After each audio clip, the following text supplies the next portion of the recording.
Chasse commence. Certains chasseurs ont parfois des idées de grandeur en ce qui concerne leur cache. Le ministère des Ressources naturelles et de la Faune les a à l'œil. On a des caches qui avaient là, 8 par 8, 8 par 10, 12 pieds par 12 pieds.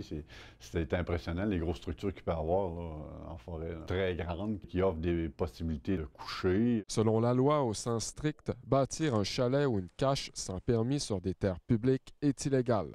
La définition d'une cache, c'est quelque chose qui est temporaire, qui est démontable après l'activité. Des chasseurs l'ont appris à leurs dépens dans Charlevoix, où une opération s'est tenue. 35 avis comme celui-ci ont été apposés sur des installations. Sur le papier qui est affiché sur l'occupation, c'est déterminé qu'après 7 mois, s'il n'y a pas eu d'action, le ministère prend en possession. Au final, une douzaine de caches ont finalement dû être détruites. La façon de s'en départir, nous, c'est par le feu.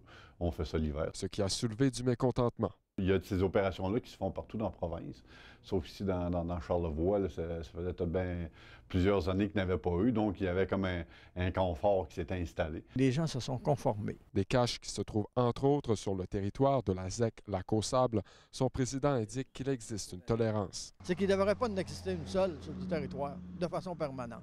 Mais le ministère a accepté de tolérer une dimension qui est de 24 pieds carrés. Il y en a quasiment une au kilomètre carré sur le territoire.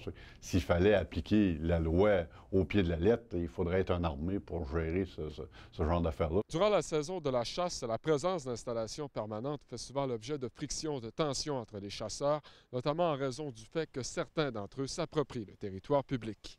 Patrick Harvey à la Malbaie.